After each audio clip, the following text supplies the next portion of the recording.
The smell of parchment and fear hung thick in the air.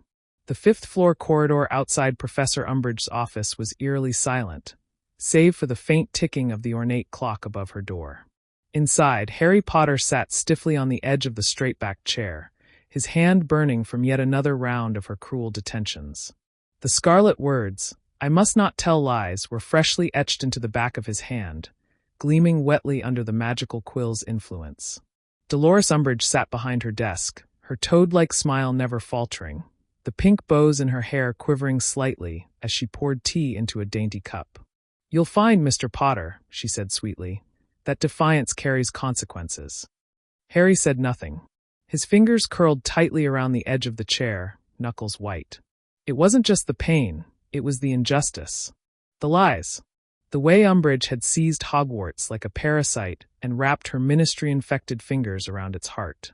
With Dumbledore gone, she was unchallenged, emboldened by Fudge's paranoia and her own twisted sense of order. "You may go," she said, voice coated in sickly sugar. Harry rose silently. As he turned to leave, her voice stopped him. "Oh, and Mr. Potter, perhaps another week of detentions would help that attitude of yours?" Something snapped. His hand twitched to his wand. He didn't remember drawing it, but suddenly it was there, warm and familiar in his grip. The words came before thought, not shouted but cold and final. Avada Kedavra. A flash of green light filled the room, stark against the floral wallpaper and porcelain kittens. Umbridge's eyes widened, mouth opening in a soundless gasp. The teacup slipped from her fingers and shattered on the desk. She fell backward, limp, her chair creaking as it tipped. Silence. Harry stood frozen, wand still raised, breath sharp and uneven. The hum of magic in the air was still fading when the reality crashed into him. He had done it. He had used the killing curse. He had killed Dolores Umbridge. Time fractured. The walls felt closer, the air thinner.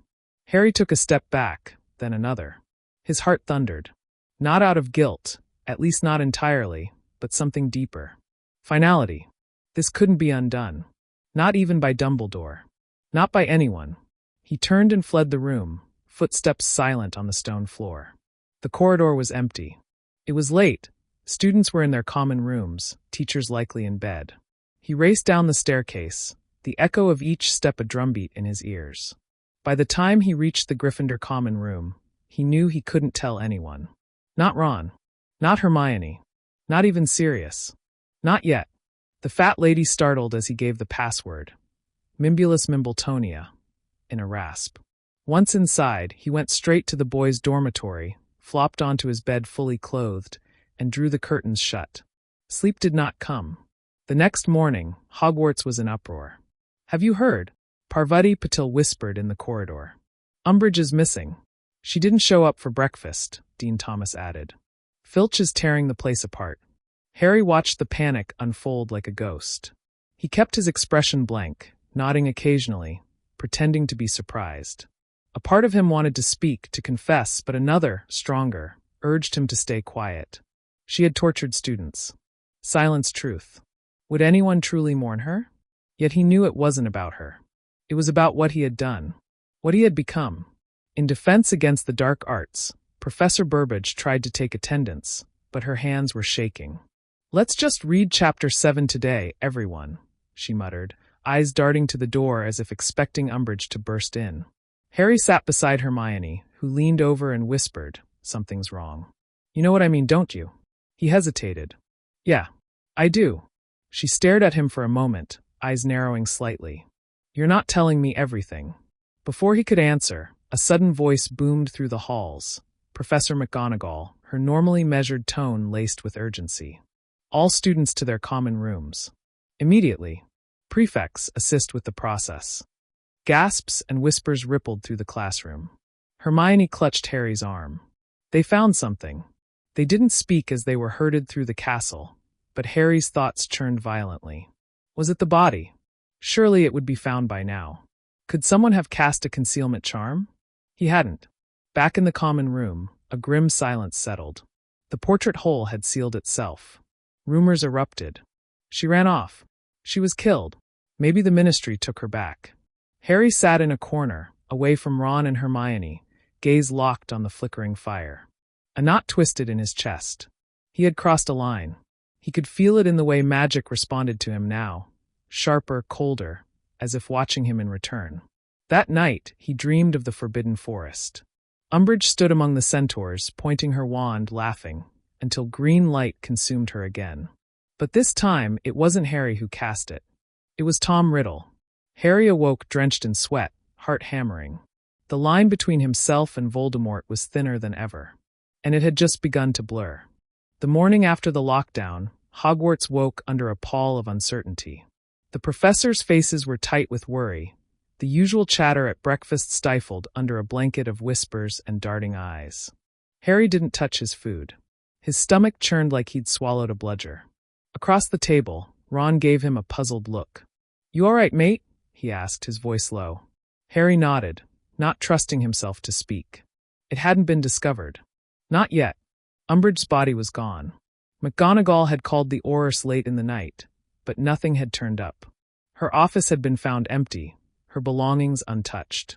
The Ministry was demanding answers. Dumbledore was still in hiding. Hogwarts was unmoored. And Harry felt like he was drowning in the silence. After breakfast, Professor McGonagall summoned all fifth years to the Great Hall. She stood at the front, hands folded tightly, lips a thin line. "Professor Umbridge," she began, "has been declared missing. Until further notice, all authority previously granted to the Inquisitorial Squad is revoked. Any student with information regarding her whereabouts must report immediately." A murmur swept the hall. Draco Malfoy's face twisted in disbelief. "She wouldn't just leave," he muttered. "She wouldn't. She would if someone made her," Blaise Zabini added darkly. Harry watched the Slytherin table with quiet intensity. There was no triumph in him, no satisfaction. Only a cold unease that settled deep into his bones. Hermione cornered him as they left the hall. "Harry," she hissed, eyes flaring. "You know something. I can tell. What happened?" He looked around. Too many ears. He gestured for her to follow and led her through an abandoned side corridor near the Charms classroom. Dust floated in the sunbeams, slicing through the tall windows. "I didn't plan it," he said finally, voice hoarse. "She pushed me too far." Hermione paled. "What do you mean?" "She gave me another week of detentions. Laughed while my hand bled. And his voice caught. "I used it, Hermione. The killing curse." There was a long, suffocating silence. Hermione stepped back as if struck. "You, Harry, know. That's dark magic. You can't just—" "I know," he snapped. "Don't you think I know that?" She took a breath, trying to steady herself. "Where's the body?" "I don't know. I left. She fell, but when I went back, hours later, it was gone. Like she vanished." Hermione's face tightened. "Magic like that leaves a mark.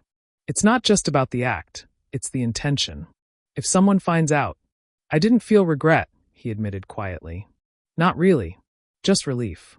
Her expression changed, something between horror and heartbreak. "That's not you," she said. "That's not who you are. I'm not so sure anymore." That night, Harry stood again in Umbridge's office. The teacup still lay shattered on the desk. Everything else was untouched, pristine, as if she'd simply walked away.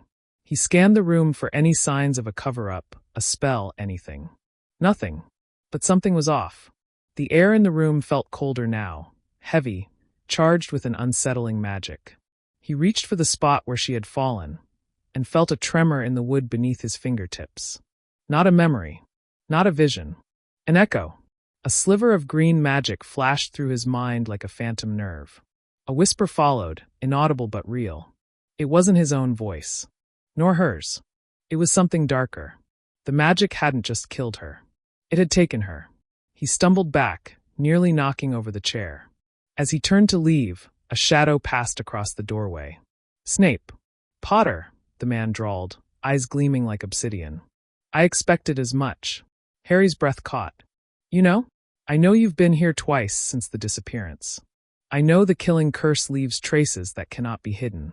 Snape stepped into the room, the door clicking shut behind him.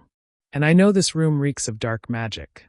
A student shouldn't be able to produce that level of power." Harry backed against the desk. "What are you going to do?" Snape studied him for a long, terrible moment. "Nothing. Not yet." Harry blinked. "What?" You think this is the first time Hogwarts has buried secrets? That you're the first student to be tempted? He crossed his arms. I won't protect you. But I won't expose you either. Not until I understand why. I didn't plan it, Harry said again. It just happened. The unforgivable curses don't just happen, Snape said coldly. Something inside you responded to her with death. And now that door is open. He turned to leave but paused at the threshold. I suggest you stay away from dark places, Potter. For your sake. And ours. Later, Harry sat on the astronomy tower alone. The stars were dim behind thin clouds. The wind bit at his robes. Hermione joined him without speaking. She sat beside him, legs pulled up, hands wrapped around her knees. I don't forgive you, she said softly. But I understand. He nodded. That might be worse. No. It means I haven't given up on you. She paused. But Harry, something's wrong with the castle. I feel it. He glanced at her. You think it's because of me? I think something was unleashed when you cast that spell. Something older than either of us. Below, in the Forbidden Forest, a strange howl echoed, not a wolf, nor a centaur. Something else. Harry closed his eyes. The war hadn't begun. But death had already taken root. The days following Umbridge's disappearance were marked by unease that settled like fog across the castle. Students avoided her office, and the hallway leading to it had become cursed ground in the eyes of many. Peeves refused to go near it. Even the portraits spoke in hushed tones when passing by. Harry had become a phantom of himself. He no longer laughed with Ron, nor joined the common room's noisy gatherings. Instead, he roamed the castle in silence, haunted by his own echoing thoughts. Snape's words repeated in his mind like a curse of their own. Now that door is open. And something had clearly stepped through. It began with odd tremors in the stone walls, subtle at first, barely felt. But then came the shadows that flickered without a source. In the dungeons, students whispered about cold winds that blew even when the corridors were sealed. In the library, pages turned themselves in the dead of night. But worst of all were the voices. Faint, wordless, weeping, as if the castle itself were mourning something long forgotten. Harry didn't tell anyone about the dreams. He barely understood them himself. They began the night after Snape confronted him. Dreams of a dark forest that bled into a black sea, of Umbridge standing at the shoreline, her eyes completely white, mouth sewn shut by invisible thread. In every dream, she lifted her arm to point at him. You brought it back. I think it's a curse, Hermione whispered across the table in the library, poring over stacks of obscure tomes from the restricted section. A curse that didn't exist until you cast the killing curse on her. Or maybe one that needed a host. Harry leaned in. What kind of curse? A soul-binding enchantment, maybe? Some of the older dark rituals talk about what happens when a person is killed with real intent. Not just the spell, but the purpose behind it. Magic like that doesn't end with death. It echoes. Infects places, people, even time. Are you saying I cursed the castle? I'm saying you might have created a magical vacuum. You killed someone in cold blood, and the magic, the death, needed somewhere to go. Ron, who'd been listening silently, shook his head. So what? You're saying Umbridge is haunting us now? Hermione frowned. No, not haunting. But something is. Something that came through the gap Harry opened. Harry's hands clenched into fists beneath the table. Whatever it is, he said, I'll stop it. If I have to.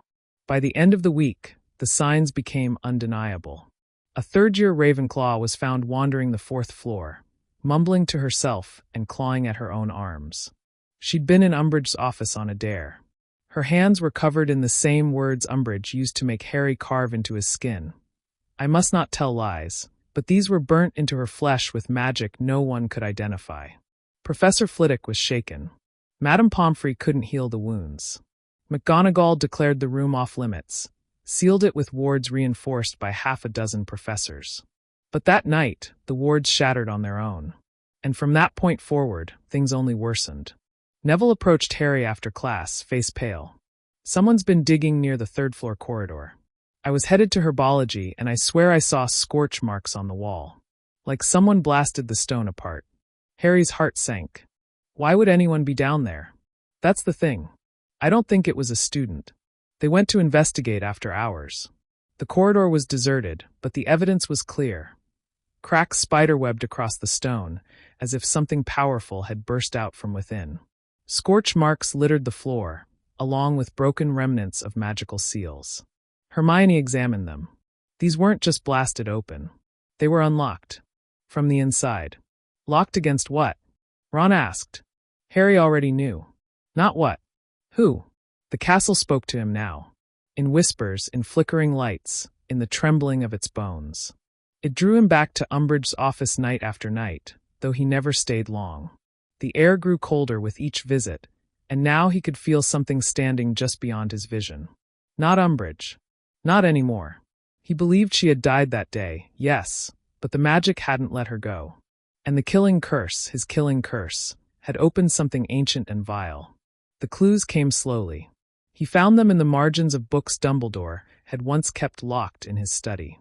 Old texts handwritten. Theories about soul-bound enchantments, rituals lost to time. One entry caught his eye. A death enacted in hatred tears the veil. If a vessel is consumed without resistance, what remains may cross the barrier. The veil. Not the one in the Department of Mysteries. Not exactly. But a veil of magic nonetheless. A separation between life and death that could be broken. Not by chance, but by choice. And Harry had made that choice. It was nearly midnight when the next incident occurred. A group of Gryffindor second years dared each other to spend the night outside the sealed door of Umbridge's office. By morning, they were discovered catatonic, eyes wide open, lips moving as if screaming, though no sound came out. When Harry visited the hospital wing, the air around them trembled. One boy clutched his arm, nails digging into skin, repeating 3 words in a rasping chant. She's not gone. Harry met with Snape again, uninvited, storming into his office without knocking. His voice was steady, cold. There's something in the castle, and it's tied to me. I need to know how to stop it. Snape looked up from his cauldron, expression unreadable. So you finally admit responsibility. I don't need a lecture. I need help. Snape stood, walking slowly to a cabinet. He withdrew a small, ancient-looking vial and handed it to Harry. Drink this. It's a memory elixir. It may unlock what your conscious mind is hiding. But I warn you, truth can rot the soul faster than lies ever will. Harry took the vial without hesitation. Whatever it takes. That night, Harry lay in bed and drank the elixir. The dream came instantly. He was back in Umbridge's office, but she wasn't alone. Shadows loomed behind her, tall, shifting, faceless things. They watched as she died, then moved forward, reaching for her crumpled form. They didn't mourn. They fed. And when they were done, they turned to Harry. You are the gate.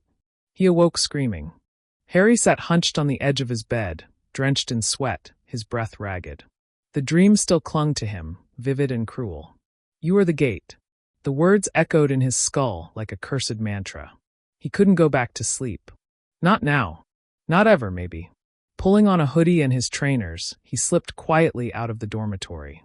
The halls were dark and quiet, save for the occasional flicker of torchlight that danced along the walls. Even the castle seemed to be holding its breath. He didn't know where he was going, only that he had to move. Think. Understand. The dream hadn't just been a warning. It had been a message. He wasn't haunted by Umbridge. He was haunted by what had taken her. Those shadows, those things weren't of this world. And when he cast the killing curse with that level of fury and intent, he had broken a law even Dumbledore had feared. He'd opened a door. A gate. And now the things beyond it were slipping through. Snape was already waiting in the astronomy tower when Harry arrived, summoned by a note that simply read, "You're not the only one having dreams." The professor looked unusually pale in the moonlight, his expression tighter than usual. You saw them too, didn't you? He asked without turning around. Harry nodded. They called me the Gate. Snape's eyes flickered. That's not a name. It's a role. Then what am I letting through? Snape paused, then stepped closer. There are creatures in the ancient texts, beings older than time, older than death. Wizards once believed they lived beyond the veil, beyond the limits of magic and mortality.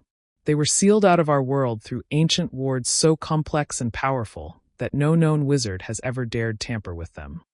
Until I did, Harry said bitterly. Unwittingly, yes.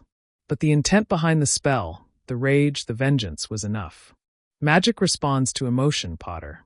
And hatred is the purest conduit for corruption. Harry exhaled through gritted teeth. So how do I fix it? Snape narrowed his eyes. By closing the gate. But be warned, it will demand a price. The spell that binds a soul to death cannot simply be reversed.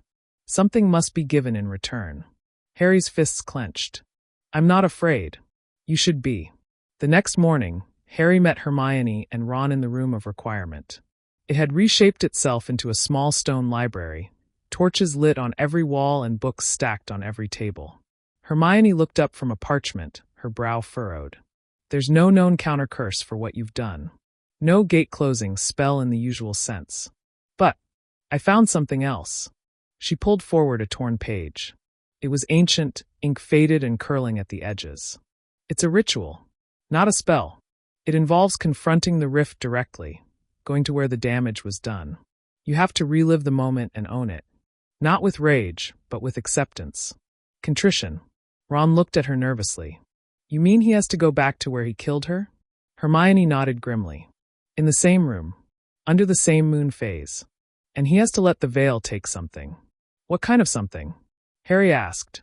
Something precious. Something irreplaceable. That's how you balance the magic. Harry looked away. He already knew what that meant. That night, the three of them made their way toward Umbridge's old office. The halls were colder than before, the torches flickering low, casting long, stretched shadows across the stone. When they reached the door, it was already open. Inside, the room had transformed. The sickening cat plates were shattered, glass from the lanterns littered the floor, and the walls were blackened by something that pulsed with slow, rhythmic beats, like a heartbeat carved into stone. And there she was, Dolores Umbridge, or what was left of her. She stood behind the desk, silent, pale, eyes still sealed shut, mouth now twisted open in a scream that never came. Her feet didn't touch the floor. Her body flickered in and out of phase, like she was half here, half elsewhere. Behind her, a rift shimmered in the air, like torn cloth waving in a non-existent wind. Beyond it, Harry saw only darkness. Not blackness, darkness. A kind of void that swallowed even the idea of light. The shadows watched from within. The gate must close. Harry stepped forward. Hermione, he said quietly. If anything happens, we're staying, she snapped. Don't even try. Ron nodded beside her. You're not doing this alone. Harry gave them a grateful look, then walked toward the desk. The moment he crossed the threshold, the air grew heavy, like drowning in invisible water. The rift pulsed brighter. Harry faced what was once Umbridge, heart pounding. I didn't kill you for justice, he said quietly. I killed you because I wanted you dead. I let rage decide who deserved to live. The shadows stirred. I won't pretend it was right, but I will take responsibility.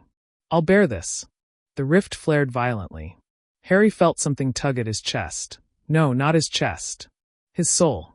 The air rippled, screaming in silent fury. Hermione shouted something behind him, but he couldn't hear her. The veil was pulling harder now.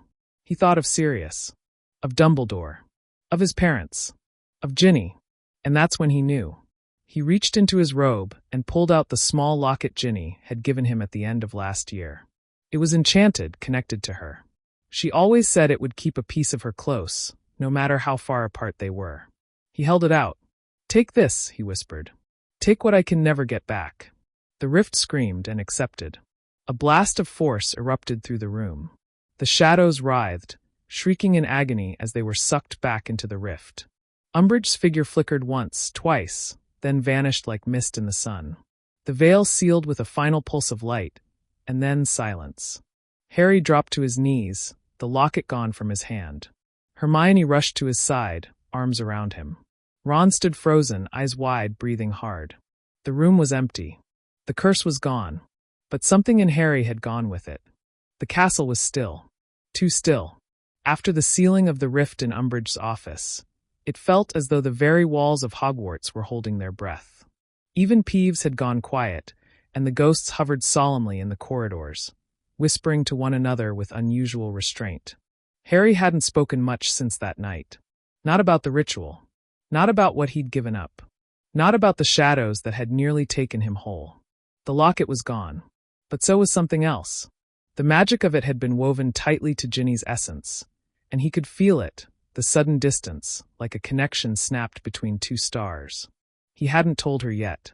He didn't know how. In the Gryffindor common room, Ron and Hermione watched him quietly from the armchairs by the fire.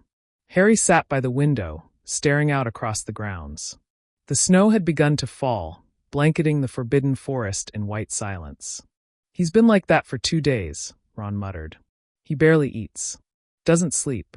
When I asked if he wanted to play chess, he looked at me like I'd asked him to jump into the lake in January." "He gave part of himself to seal that rift, Ron," Hermione said softly. "He's mourning. Maybe not just for the locket. Maybe for the person he had to be to cast that curse in the first place." Ron frowned. "But he saved us. All of us. Those things, whatever they were, they would have eaten Hogwarts alive if he hadn't done what he did." Hermione didn't argue, but her gaze remained troubled. Down in the dungeons, Snape sat alone in his quarters, a thin goblet of fire whiskey in his hand, the light from the hearth flickering across his sharp features. He could feel it too. Something had been sealed, but not destroyed. Whatever those beings were, they had tasted Harry's magic. More than that, they had touched his soul. And creatures like that don't forget. They wait. They adapt.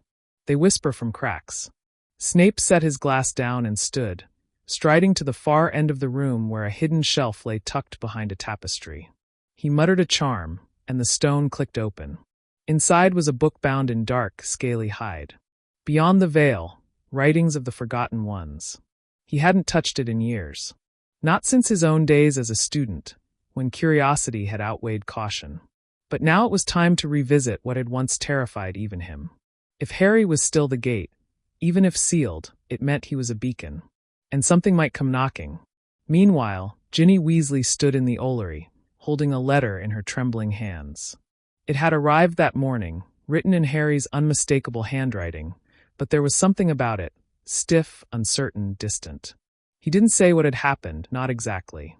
Only that he had to sacrifice something dear. That she might feel the loss without understanding it. And that he was sorry. Ginny read it twice, then a third time.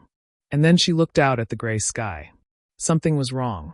Not just with the letter, but with Harry. She could feel it. Not in her heart, but deeper. Where the magic used to hum quietly between them, there was now silence. She turned, eyes blazing. He didn't get to carry this alone. Later that evening, the trio sat in the room of requirement again. This time, it had turned into a simple stone-walled chamber with no books or artifacts. Just 3 chairs and a round table. Harry leaned forward, staring at his hands. "I thought it was over," he murmured. "But when I woke up this morning, I could still feel it. Not the rift." "Me? You mean the gate?" Hermione asked carefully. He nodded. "Like something's still open. Like I'm still not whole." Ron swallowed. "But the veil closed, didn't it?" "It did," Harry said. "But maybe that wasn't the only gate." Hermione stood, pacing. "If your soul is the actual conduit, then closing one rift might not fix what's already been corrupted. It could mean the connection still exists." "Then what?" Harry asked, voice sharp. "Am I cursed now? Haunted? Am I going to be some walking portal to the next dimension of death for the rest of my life?" "No," Hermione said immediately. "There's always a way." But her voice cracked a little at the end. That night, Harry dreamt again. But this time, he wasn't in the ministry. He was floating in endless black. The kind of black that wasn't the absence of light, but the presence of something hungrier. He saw flashes. His parents, wreathed in green light. Cedric, falling. Sirius, disappearing into the veil. Dumbledore, frozen in that moment on the tower. Umbridge, mouth frozen in silent scream.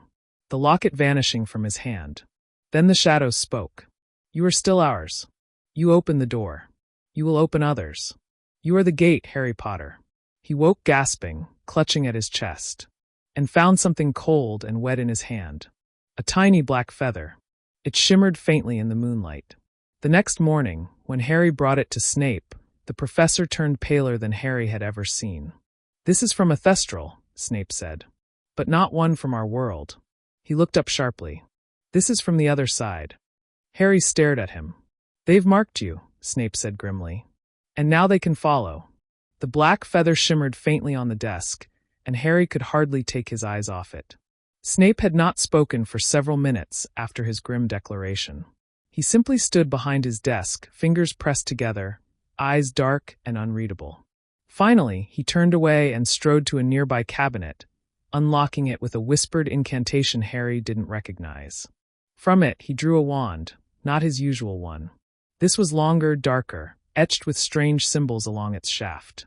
It pulsed faintly with magic that made Harry's scar itch. "What's that?" Harry asked. "A relic," Snape replied.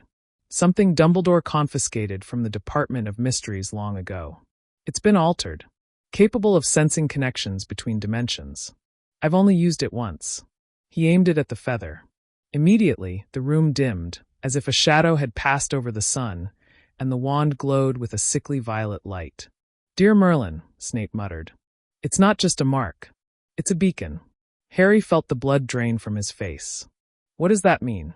"It means," Snape said carefully, "that they know where you are. Always. And if they can mark you once, through your dreams, they may find ways to touch your world again." "But the veil is sealed." "Yes," Snape snapped, "that veil. That rift. But you are forgetting something crucial, Potter.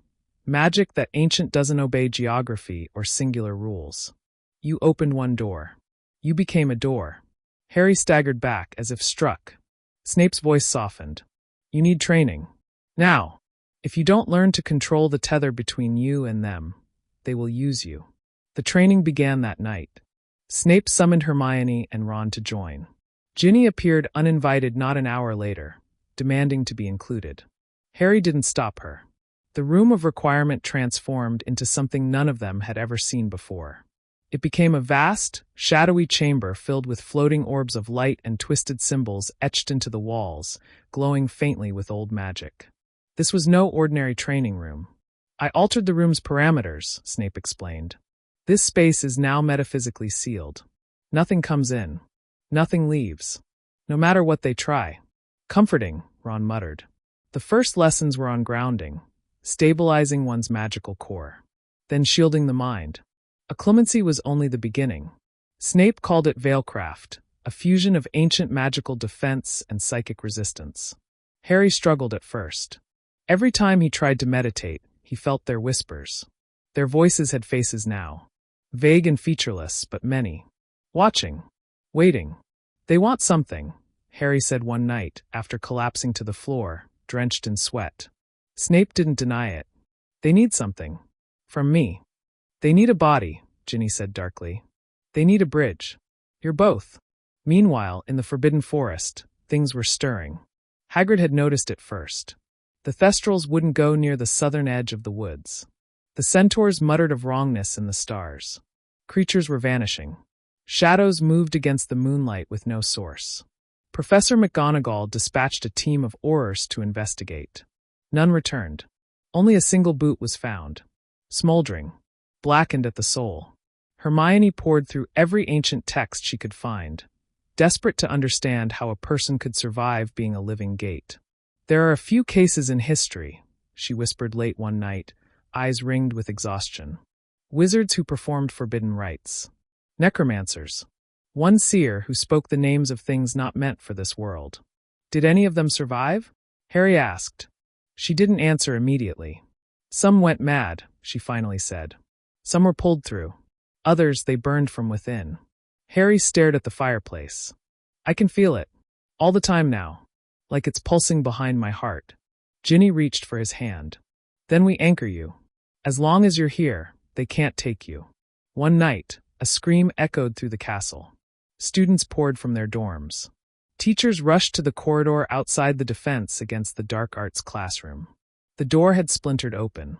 Inside, Professor Lupin lay unconscious, face pale, veins darkened as though infected with ink. On the chalkboard behind him, 3 words had been written in burning black flame. "The gate is bleeding." Snape arrived seconds later and immediately sealed the room with ancient wards.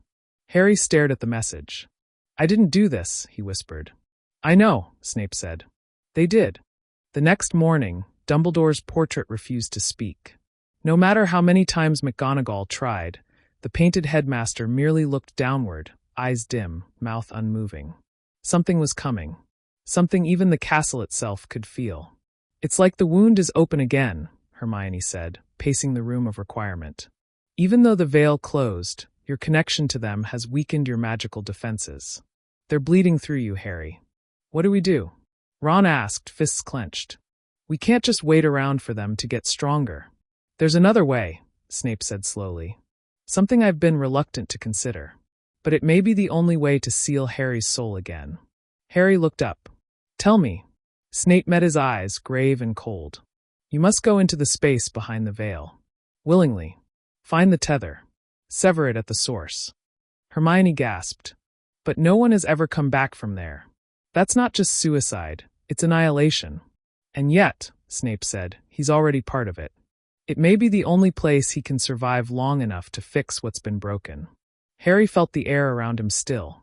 He looked to his friends, Ginny's eyes wide with horror, Ron's jaw clenched, Hermione's hands trembling. I have to try, Harry said. And the shadows smiled. The decision was made by midnight. They all met in the room of requirement once more. This time colder, quieter, and darker than ever before. The walls pulsed faintly, alive with the same unnatural rhythm Harry had come to associate with the whispers in his head. The room knew. Maybe Hogwarts itself did too. Snape stood at the center, his dark cloak sweeping the floor as he carved a glowing rune circle with the strange wand from the cabinet. Around him, Hermione set up enchanted mirrors, Ginny drew blood wards, and Ron nervously double-checked the protective charms on Harry's robe. You don't need to do this, Ginny whispered, grasping Harry's hand as the last ward flared to life. I do, Harry replied. If I wait, they'll find another way in. Maybe through someone else. You're not a gateway, she said, voice cracking. You're not a thing. No, he said softly, but I opened a door. And I have to close it. Snape spoke next, voice low and hard. Once you cross, time may move differently. Your mind may be tested. You'll see things meant to break you. If you hesitate, I won't. Snape gave a brief nod. Then kneel in the center of the circle. Harry stepped into the runes. The moment his knees touched the stone floor, the room trembled faintly. Hermione raised her wand. I'll stabilize the bridge. Ron, we'll pull you back. No matter what. Ginny, you come back to me. Promise me. I promise. Snape raised both hands and began to chant in a guttural, ancient language none of the others understood. The runes blazed red, then green, then black. The space above Harry's head twisted, bent, then split, revealing a thin tear in reality, shimmering like oil in water. And then he was gone. No sensation. No sight. No gravity. No time. Just cold. Not cold like winter. Cold like existence had never been warm. Cold like memory was crumbling behind him. Then light. Or what passed for it. Harry stood on nothing. Before him stretched a vast, gray wasteland. Shapes loomed far away, twisted monuments to unknown gods. A black sun hovered motionless in the sky, dripping shadow instead of light. He turned and saw the veil, not as it had been in the Department of Mysteries, but massive, living, undulating like the surface of a black lake in reverse. A portal, yawning and endless, ringed in faces. Empty. Screaming. They knew he was here. He felt them notice. 1,000 whispers surged like wind through bone. And then they began to speak. You are the key. The wound. The murder. The door. Harry clenched his jaw. I came to sever the link. And you came alone. Brave little godling. Foolish flesh. We are eternity. We are the hollow things. We are Umbridge reborn. The name sent a spike of nausea through him. From the ground she rose. Not as she had been, no pink cardigan, no sugary smile. This was her soul, peeled open and draped in horror. Skin like cracked parchment. Eyes like pits of ink. Her voice was a choir of the damned. You should have finished the job, she said. Harry stepped back. You're already dead. And yet you made me more. Around her, other shapes formed, faceless things in Hogwarts robes. Echoes of students. Ghosts of possibilities. One looked like Cedric. Another. Sirius? They shimmered and wept ink. They are what you fear, Umbridge hissed. What you regret. You tore the veil, and now it bleeds.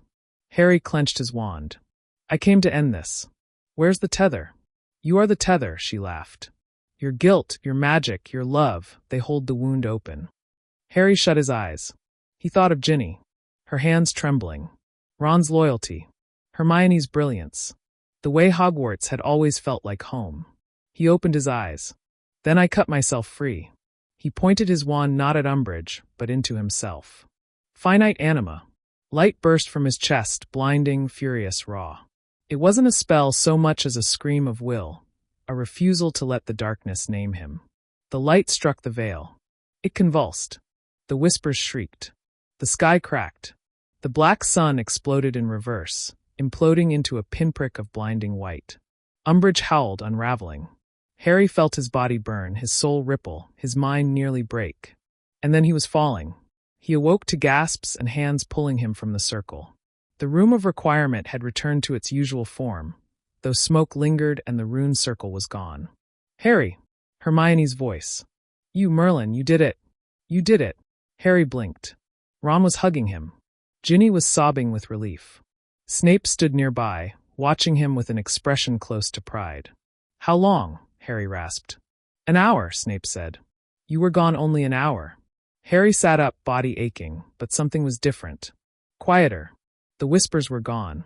Hermione pulled him into a fierce hug. You severed the tether. We felt it. Harry nodded weakly. But deep in the back of his mind, he could still remember one final whisper, buried beneath the light, before the veil had closed forever. We are not done. Not yet. And Harry knew. The war was only just beginning. For days after returning from the veil, Harry felt hollow. Not numb. He still laughed when Ron tripped over his own wand, and he smiled at Ginny in the quiet hours of the morning. But hollow, like a bell that had been struck too hard and was still vibrating.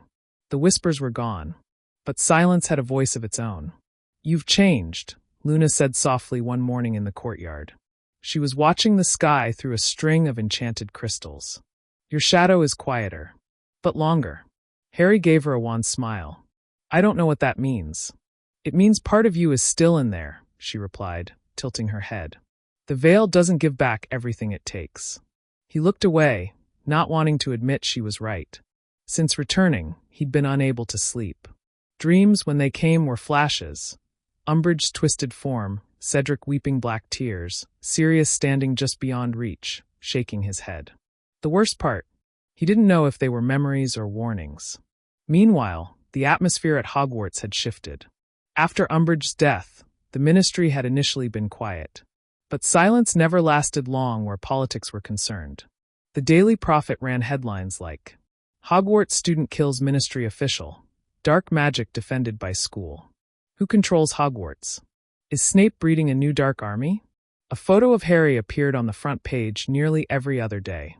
Sometimes smiling. Sometimes scowling. Always under the same caption. The boy who killed.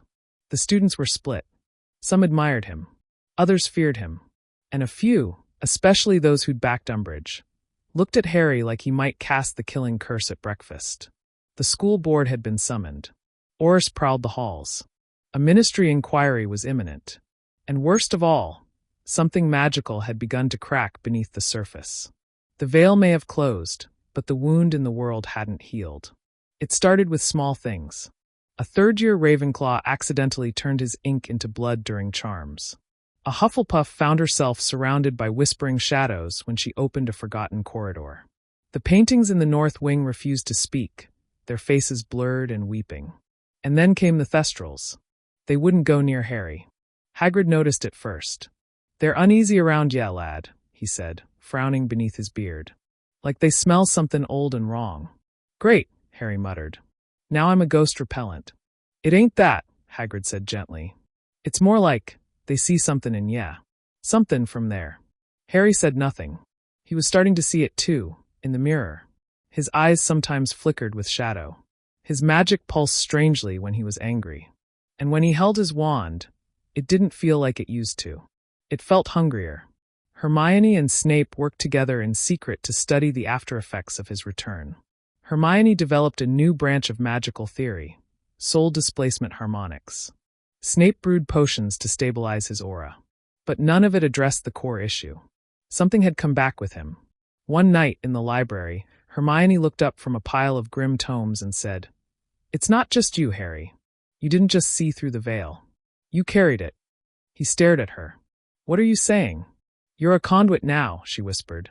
Not because you want to be, but because you survived. The veil marked you, just like the scar did. Harry swallowed hard. So, I'm what? A cursed object? No, she said. You're still you. But the boundaries are thinner now. And if something tries to reach through again, it might not need a door, he finished. Hermione nodded. The tipping point came at the end of the week. It was nearly midnight. Harry had gone to the astronomy tower, hoping the cold air might still the restless thing inside him. That's when he heard it. A whisper. Not in his mind. Not like before. In the air. He turned slowly. Standing at the edge of the tower was a girl. A first year. Pale. Barefoot. Eyes wide. He didn't know her name, but he recognized the look on her face. It was the same haunted emptiness he'd seen in the veil. Are you all right? He asked gently, stepping toward her. She tilted her head. He's calling me. Harry froze. Who is? The headless lady. The one in the dark mirror. She sings when I sleep. Harry felt the magic thrum under his skin. Come away from the edge, he said. But she didn't move. Instead, her voice dropped to a whisper that was not her own. You shouldn't have come back. Before he could react, her eyes rolled back, and she collapsed. Harry caught her just before she hit the stones. Madame Pomfrey said the girl was catatonic. No hex, no curse, no poison. Just gone somewhere deep inside. Snape was grim. We've awakened more than we understand. Hermione's hands trembled as she read from a passage in a banned text. If the boundary of the soul is pierced, the breach may call forth echoes, ghosts not of people, but of magic itself, seeking form and voice. Harry stared out the window of the hospital wing. The moon was high. The stars too still. What do we do? Ron asked, pale. Harry didn't answer. He was thinking of the veil, of the scream he had made to seal it shut, of the voice that had whispered back. We are not done. Not yet. No, this wasn't over. This was only Act 2. The owl arrived at dawn. Its feathers were the color of ash, its eyes like frozen fire. It landed on Harry's bedpost in the Gryffindor dormitory and waited, eerily patient, until he sat up and took the scroll tied to its leg. The parchment was stiff, crested with the dark green wax seal of the Ministry of Magic. His name was written in elegant, but unmistakably stern handwriting. Harry James Potter. You are hereby summoned to appear before the Wisengamot on the charge of unlawful use of the Unforgivable Curses, specifically the Killing Curse, resulting in the death of Senior Undersecretary Dolores Jane Umbridge. Your presence is required in Courtroom 10 at 10 a.m. this Friday. Failure to comply will be considered an admission of guilt. By order of the Ministry. Director Elspeth Crown, Magical Law Enforcement Division. Crown, Hermione said, pacing in the common room later that morning. She's not just any bureaucrat. She's a bloodhound. Exorer, known for her ruthlessness and political loyalty. If she's leading this charge, it's more than a trial, it's a message. A message to who? Ron muttered. We all saw what Umbridge became. Hell, I still have nightmares of her as a spider. That thing wasn't even human anymore. Hermione shook her head. Doesn't matter. The Ministry's under pressure. They let a teenager kill one of their own. They need to assert control. Harry stood silently by the fireplace, staring into the flames. The parchment from the Ministry burned slowly in his hand, curling into blackened ash. I'll go, he said. Harry, Hermione began, but he raised a hand.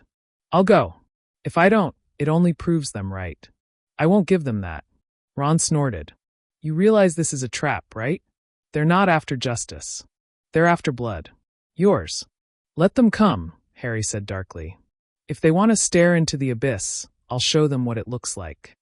The day of the trial arrived with storm clouds gathered thick over London. Hogwarts allowed Harry to leave under official escort. Kingsley Shacklebolt himself arrived with a team of trusted Aurors to ensure his safe passage. Yet even Kingsley's normally warm demeanor was cold, tense. I'll vouch for your character, he said quietly in the Ministry lift. But you need to be careful. The atmosphere down there, it's changed.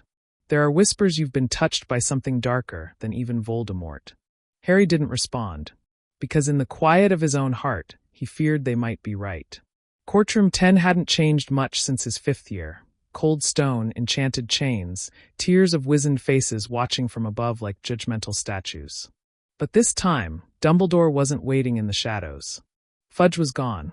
And in his place, centered atop the highest tier, sat Director Elspeth Crown. She was tall and slender, with silver blonde hair pulled into a severe twist and eyes like cracked glass. When she spoke, her voice was clean as a razor. Harry James Potter, you stand accused of using the killing curse, an unforgivable, on a fellow ministry official. How do you plead? Harry stood, shoulders square. Not guilty. Interesting, Crown murmured. Considering we have dozens of witnesses, magical residue from your wand, and a disintegrated corpse. She wasn't human anymore, Harry said. She'd been corrupted by a dark force, something that consumed her mind and body. Convenient, Crown replied. And yet, there is no surviving proof of this corruption. Only scattered testimonies from students, children, and staff with questionable loyalties. You expect this court to believe you acted in defense of others. Yes. Even though you chose the most final of spells? Harry looked her dead in the eyes. Because nothing else worked. There was a murmur among the assembled Wisengamot. A few of the older witches and wizards exchanged uncertain glances. Crown rose from her seat. Let us examine the consequences of your action, then. Since your return from the Vale, there have been disturbances. Magic behaving abnormally. Students falling into trances. Shadows moving of their own accord. You don't deny this. I don't, Harry said quietly. And yet, the correlation between these events and your presence is more than coincidence, wouldn't you say? Harry's voice dropped. Something came back with me. I don't know what, but I'm trying to stop it. Crown turned to the others. You see? The boy admits it. He's tainted. Marked by something unnatural. A potential threat not just to Hogwarts, but to our entire world. The courtroom darkened slightly, though no one had cast a spell. And then Harry felt it. A ripple.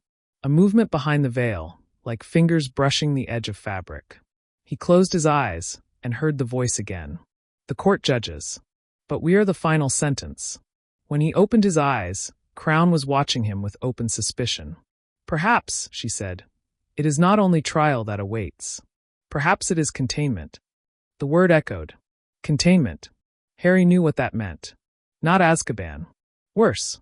A magical vault. A suspended stasis, frozen in time and stripped of agency. A living tomb. No, he said. Crown raised her hand. I motion to proceed with magical containment until a full cleansing ritual can be devised. No, Harry repeated louder. Chains began to stir at his feet. And then, the torches on the walls blew out. Screams rang out. From the shadows behind Crown, something emerged. Not solid. Not smoke. A shape. Thin and long, with twisting limbs and a face like stretched cloth, eyeless and whispering in a language no one understood. It reached toward her. The courtroom erupted into chaos. Wands flashed. Spells flew. The shape dissolved into mist, but not before brushing Crown's shoulder. She collapsed. Unmoving. Harry stood, untouched at the center, the chains now melted to slag. He turned slowly to face the stunned Wisengamot.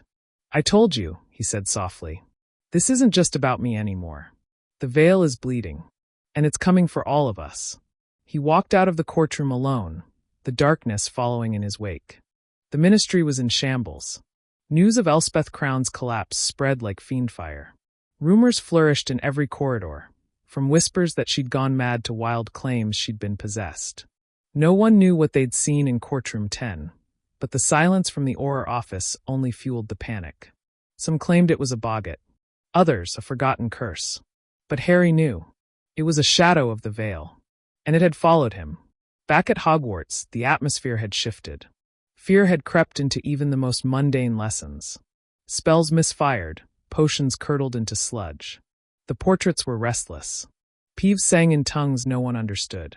Even the staircases moved with less predictability, as if the castle itself were reacting to something it couldn't comprehend.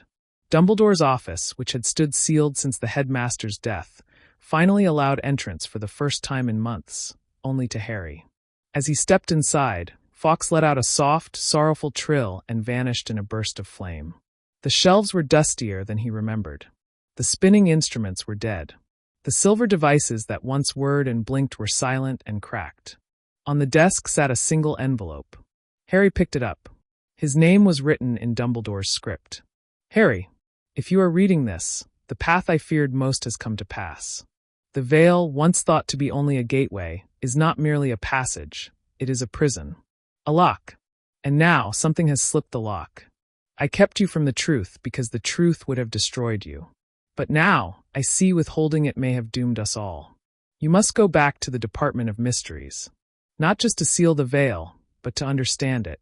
What came through with you is older than magic, older than death itself. It is a remnant of the first spell, cast at the birth of time. It cannot be killed, but it may be bound, if you find the keys. I beg you, Harry, do not face it alone. Albus Dumbledore. The parchment burned to ash in his hands once he finished reading, as if the words themselves were too dangerous to preserve. By that evening, Harry stood before the Gryffindor common room, calling a secret meeting. Only those he trusted were allowed in: Hermione, Ron, Luna, Neville, and Ginny. The fire crackled uneasily, casting flickering shadows across their faces. The thing we saw in the courtroom wasn't the end, Harry began. It was just the beginning. It's leaking through now. Through the veil, through me. I can feel it. Hermione looked pale. And Dumbledore? He knew this would happen. Harry nodded. He knew. He said something came back with me. That it's older than death. That it can't be killed, only bound. Neville gripped his wand. Then we bind it. But how? Ron asked. What's this about keys? Dumbledore didn't say, Harry admitted. Only that they're connected to the first spell. Ginny frowned. You mean the spell that began all magic? Luna's eyes widened. There are legends. About ancient runes, symbols that predate wands. Older than even wand lore. They say the veil was built to keep something out. Hermione nodded slowly. And now it's in. Silence fell. Finally, Harry spoke. I need to go back to the Department of Mysteries. I need to see the veil. Really see it. No way you're going alone, Ron said. Hermione shot him a look. We can't all charge into the ministry. Not again. Not with them already after Harry. Then just me and Hermione, Harry said. We'll move fast. Get in, find answers, get out. Neville looked to the fire. We'll cover you from here. If anything happens, if you don't come back, we'll blow the whole thing open. Ginny reached into her robe and pulled out a silver coin, the enchanted galleons they'd used for Dumbledore's army. She pressed it into Harry's hand. Signal us, she said. Anything at all, and we'll come. They used Polyjuice Potion. Slipped past the Auror checkpoints disguised as low-level record keepers. The Ministry, already in chaos, didn't notice 2 more ghosts in the machine. They passed sealed doors. Empty offices. Abandoned archives. And then, finally, the door. The archway. The veil. It stood just as it had before, fluttering ever so slightly, though there was no wind. The whispers were louder now, almost discernible. Harry stepped forward. I hear them. Hermione glanced nervously at the swirling fabric. What are they saying? They're calling me, Harry said. They want me to finish what I started. He reached out, not to step through, but to touch the stones surrounding it. His scar pulsed. And then, a vision. A black plain. Endless. Stars frozen above like dying embers. Shapes circling him, stretching toward him. The veil was not a door, it was a lid. And beneath it, a creature. Coiled in silence. Waiting. Harry gasped and staggered back. Blood trickled from his nose. Harry! Hermione caught him. He looked up, eyes wide. It's not just breaking through. It's calling others. It's spreading. Behind them, a door creaked open. Not the one they came through. Another figure stood in the chamber, hooded, silent. A wand raised. Expelliarmus. Harry's wand flew from his hand. The figure stepped closer and dropped the hood. It was Draco Malfoy. But his eyes were wrong. They shimmered like the veil. Like the other side. And he smiled. Potter, he whispered. You brought us the key. Harry's heart slammed against his ribs like a trapped bird. Draco Malfoy, standing mere feet away in the flickering chamber light, was not the boy he remembered from Hogwarts. His pale face was twisted with a cold, unnatural calm, and those shimmering eyes held a depth of darkness Harry had never seen. "You," Harry spat. "How did you get in here? Why are you here?" Draco's lips curled into a slow, unsettling smile. "Isn't it obvious, Potter? We are both pawns in a much larger game. The Veil, it chose me just as it chose you. But I have accepted it." Harry's blood ran cold. "You're working with it?" "Not working," Draco corrected smoothly. "I am part of it now. The Veil feeds on the darkness in all of us, our fear, our hatred, our pain. I embraced it. You resisted." Hermione stepped forward, wand raised, eyes blazing. "Draco, you're under a spell. This isn't you." He laughed softly. "No, Hermione, it's exactly me. I've always been the forgotten son, the shadow lurking behind your precious Gryffindor.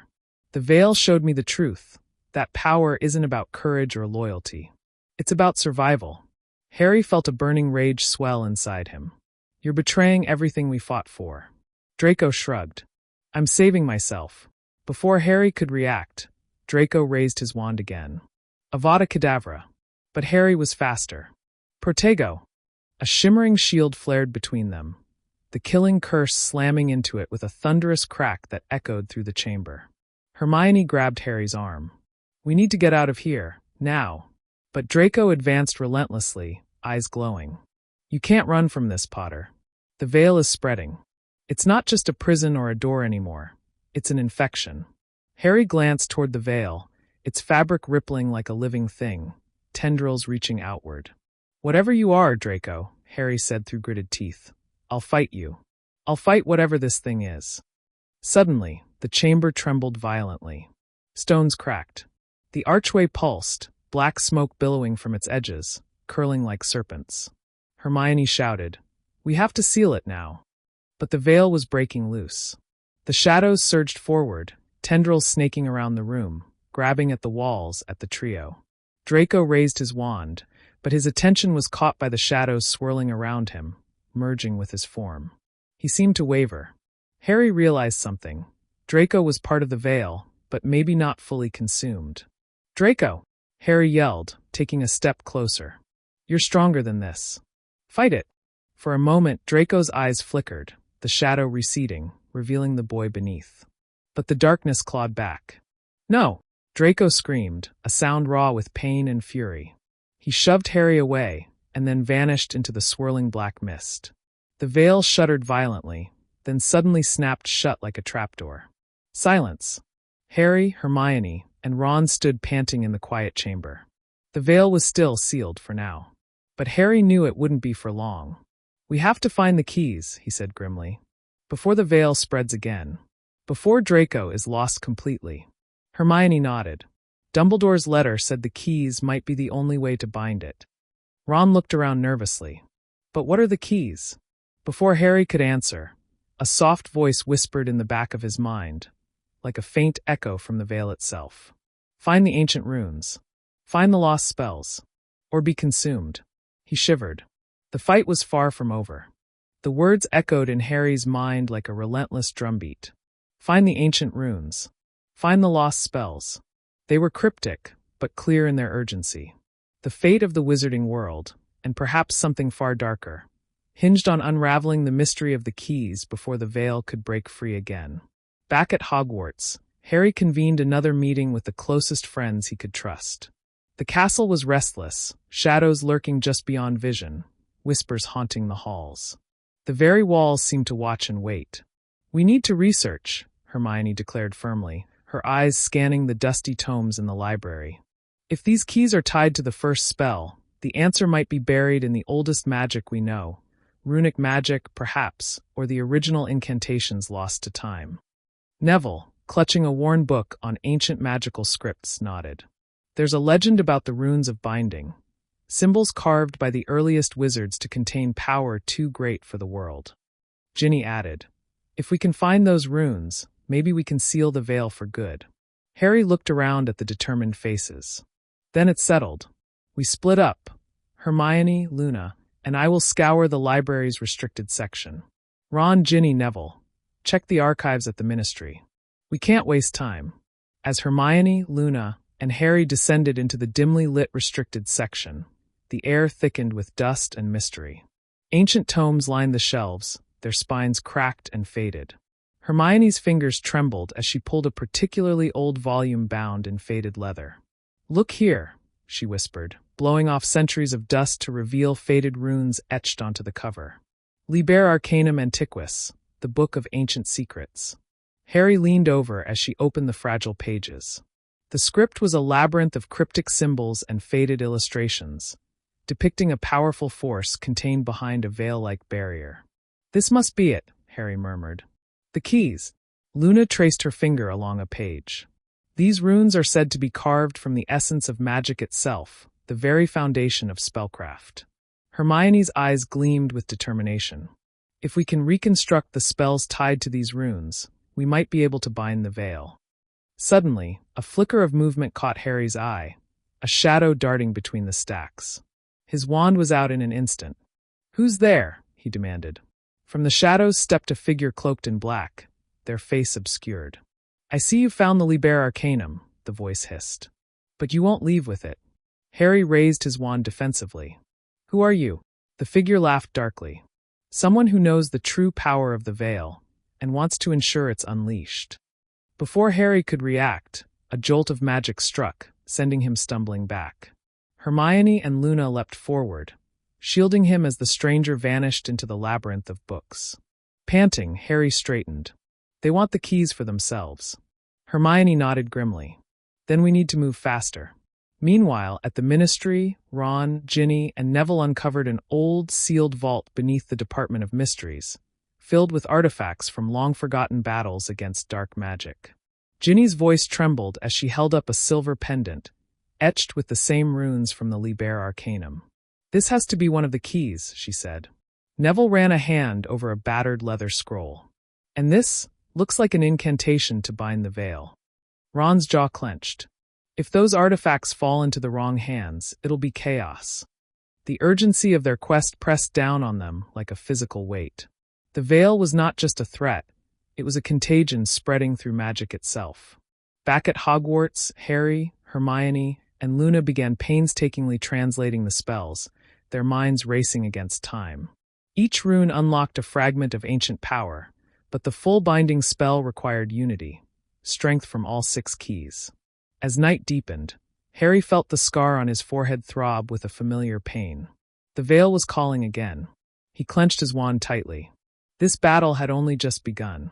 The moon hung low over Hogwarts, casting long shadows across the grounds. Inside the castle, tension thickened like a brewing storm. The knowledge of the keys and the veil's growing power weighed heavily on Harry's shoulders. Every hour that passed was a step closer to disaster. Harry, Hermione, Luna, Ron, Ginny, and Neville gathered in the Room of Requirement, now transformed into a war room cluttered with ancient texts, parchment, and the precious keys they had recovered. Each key shimmered faintly, humming with a power both beautiful and terrifying. Hermione traced her finger along the binding spell they had painstakingly pieced together.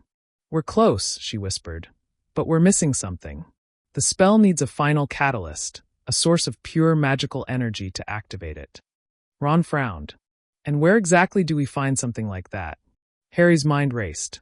The veil's magic was tied to the very fabric of life and death, the essence between worlds. Maybe the catalyst wasn't just magic. It was something more personal, something tied to the deepest bonds of magic. Suddenly, Luna's eyes widened. It might be the power of sacrifice. Harry's gaze sharpened. Sacrifice. Luna nodded softly. Ancient magic often calls for a willing sacrifice, not for death, but for a gift of energy that binds the spell. Hermione swallowed hard. If that's true, it means someone has to give something precious, maybe even their life, to activate the spell. The room fell silent, each person grappling with the gravity of that possibility. Suddenly, the chamber door slammed open. Professors McGonagall and Flitwick strode in, their faces etched with worry. "The dark forces are mobilizing," McGonagall said grimly. "We've received reports of dark creatures prowling the Forbidden Forest and attacks near Hogsmeade. The veil's influence is spreading." Harry exchanged a look with Hermione. Time was slipping away. McGonagall's gaze locked on Harry. "We need a plan, and fast." As the professors briefed them, a cold chill swept the room. Harry's scar flared fiercely. The veil's call was becoming unbearable. Suddenly, a familiar voice echoed faintly in his mind. Draco's voice, strained and desperate. "Harry, help me." Harry's breath caught. Draco was still trapped inside the veil, struggling against the darkness. "We can't leave him behind," Harry said firmly. Hermione nodded. "The binding spell might free him, but only if we succeed." Ron clenched his fists. "Then let's finish this." The group prepared to venture out, to face the growing darkness head-on. Outside, the wind howled, carrying whispers of ancient magic and impending war. The final battle was drawing near. The air was thick with anticipation as Harry and his friends moved toward the Forbidden Forest, each clutching one of the 6 keys and armed with the ancient spell Hermione had pieced together. The moonlight barely pierced the dense canopy overhead, shadows twisting like serpents among the trees. Harry's scar throbbed fiercely, Draco's desperate plea echoing in his mind. The veil was no longer just a barrier. It was a living, malevolent force spreading tendrils of darkness through the forest, twisting creatures into nightmarish forms. "Stay close," Harry whispered, wand raised. "We can't let it separate us." Suddenly, a piercing screech shattered the silence, and from the shadows emerged twisted beasts with glowing red eyes, creatures warped by the veil's corruption. The group fended them off with spells, the forest erupting into chaos. As they pushed forward, the veil's fabric shimmered ahead, pulsing like a wounded heart. Harry's breath caught. This was the threshold. Beyond it lay the darkness imprisoning Draco. Hermione began the incantation, her voice steady despite the tremor in the air. The keys glowed brighter, resonating with the spell's power. But then, from the mist stepped a figure, Dumbledore. His eyes, once warm and wise, now glowed a cold, unnatural blue. "You are too late, Harry," he intoned, his voice echoing with the veil's own resonance. "The power you seek cannot bind what I have embraced." Harry's heart shattered. Dumbledore, the man who had guided them all, was now the veil's unwilling, or unwillingly powerful, agent. "Professor, fight it!" Hermione shouted. Dumbledore raised his wand, and a torrent of shadow surged toward them. The battle ignited, a clash of light and dark, spells flying, the forest trembling under the fury. Harry focused, drawing on every ounce of his magic and courage. He knew the sacrifice required. The catalyst Luna spoke of burned inside him. With a determined cry, Harry stepped forward, chanting the final words of the binding spell. The key's light converged, forming a radiant barrier that surged toward the veil. As the spell reached its peak, Harry felt a searing pain, a tether pulling at his very soul. But with a final, desperate push, the veil's darkness shattered. Draco collapsed at Harry's feet, breathing heavily but free. The twisted creatures dissolved, the forest slowly calming. Dumbledore's figure flickered, then faded into the night. Harry collapsed, drained but victorious. The veil was sealed for now. But the scars left behind whispered of battles yet to come. The forest lay silent under the first light of dawn, the shadows retreating as the sun's rays pierced the canopy. Harry sat against a moss-covered tree, breathing heavily, his wand resting on his lap.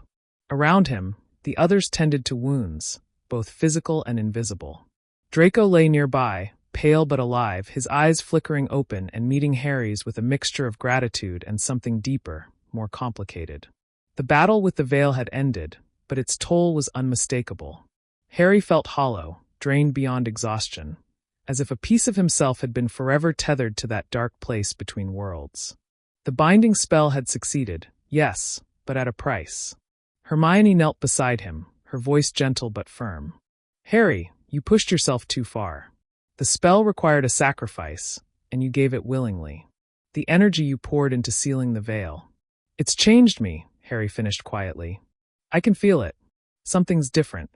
Stronger but heavier." Luna approached, her usual serene smile tinged with concern. "Ancient magic always comes with a balance. You gave a part of your life essence to mend the rift. That's why you felt it pulling at your soul." Ron and Ginny stood nearby, watching, their faces lined with relief and worry. Neville was already making plans to alert the Ministry about the weakened state of magical protections around the forest, now that the veil was sealed but not entirely gone. Draco struggled to sit up, wincing but determined. "Thanks to you, Potter. I owe you more than I ever thought possible." Harry shook his head with a weary smile. We're not done yet. The veil might be sealed for now, but darkness doesn't rest. We'll need to rebuild, prepare, and stay vigilant. Professor McGonagall appeared, her eyes soft but resolute. Hogwarts owes you all a great debt. The sacrifices made today have saved countless lives. But remember, power must always be tempered with wisdom. As the sun climbed higher, Harry felt a renewed sense of purpose. The darkness they had fought was not just an external force, but a reminder of the choices and sacrifices that come with the burden of magic. He looked at his friends, his family, and knew that together they could face whatever shadows lay ahead. The battle was won. The war for the soul of the wizarding world was just beginning. And Harry Potter was ready,